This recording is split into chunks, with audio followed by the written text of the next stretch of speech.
Hey. Oh. Ok. Appel, go.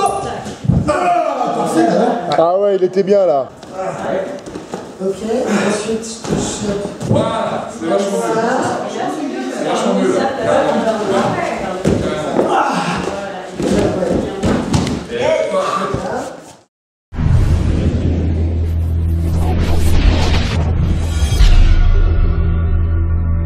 Salut mon Craquinou, c'est Stéphane de l'école de catch Shire. Je suis ici pour un coaching de comédien. Et juste avant de découvrir les 5 choses qu'il ne faut pas faire quand on débute au catch, tu peux télécharger ici le programme pour avoir un corps en armure, pour avoir un corps de super guerrier, de super saiyan, pour te permettre de te préparer au catch et de t'entretenir au catch. Tout de suite, les 5 conseils de Tristan Archer qu'il te donne pour toi, ce qu'il ne faut pas faire quand on débute dans le catch.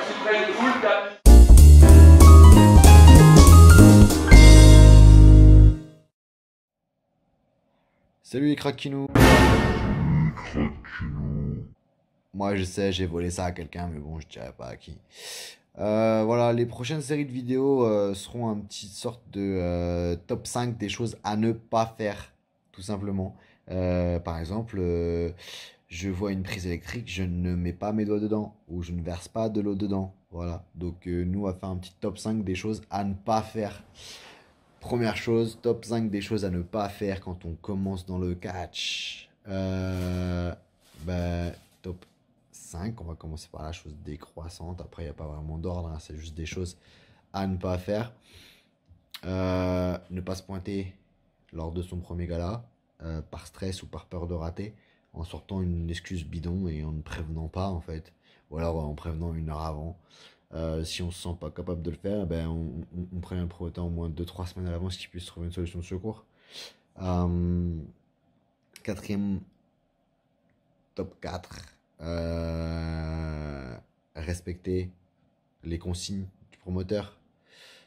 C'est pas parce qu'on a l'impression qu'on est le meilleur du monde, c'est pas parce qu'on a l'impression qu'on sait faire v'là les choses. Si le promoteur nous dit hey, de toi ce soir je veux voir ça, il en veut pas plus. C'est pas parce que vous allez en faire plus que vous allez être mieux vu. C'est l'inverse généralement. Si on vous respectez pas ce qu'on vous dit, vous vous faites bâcher. À l'école c'est comme ça, dans la vie de tous les jours c'est comme ça. Respectez les consignes qu'on vous donne. Troisième, être irrespectueux quand on commence dans le catch. Ne pas écouter les conseils. Oui mais si, oui mais ça, oui mais machin.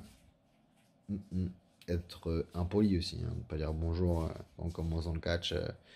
On est très vite répertorié. Top 2.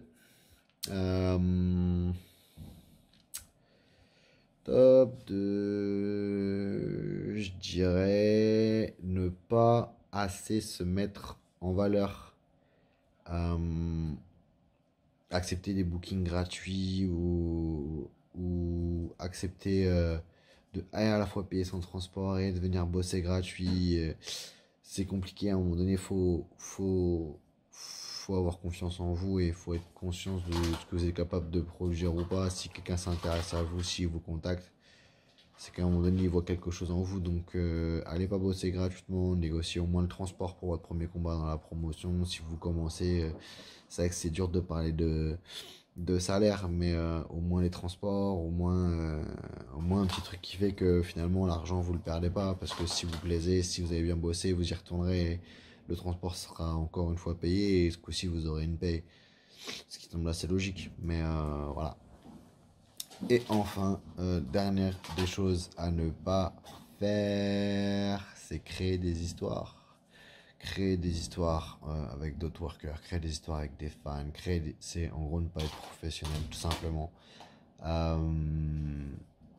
Je sais que c'est pas facile quand on arrive dans une promotion d'être gentil, amical avec tout le monde, parce qu'il y a des gens qui vont vous prendre de haut, des gens qui vont mal vous parler, des gens qui vont machin, c'est votre premier gala, il y a des gens dans le public qui vont vous insulter, ça va vous énerver, vous allez monter en pression. C'est mauvais pour votre image, c'est mauvais pour l'image des autres workers, c'est mauvais pour l'image de la promotion. Donc on évite toutes les embrouilles et toutes les possibilités de débordement en fait, tout simplement. Voilà pour ce top 5 des choses à ne pas faire quand on commence dans le catch.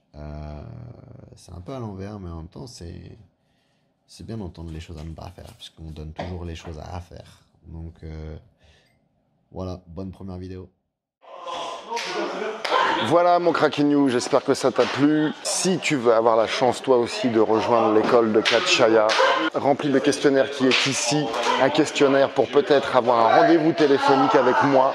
On se pose tranquillement 20-30 minutes ensemble au téléphone, on parle de ton projet de devenir catcheur. Les places sont limitées, il y a une session au mois de juillet, à août, octobre, formation longue, enfin voilà, on parle de toi, on parle de ton projet, voilà. Si cette vidéo t'a plu, partage-la, like-la, et n'oublie pas en attendant que l'avenir appartient à ceux qui s'enlèvent les doigts.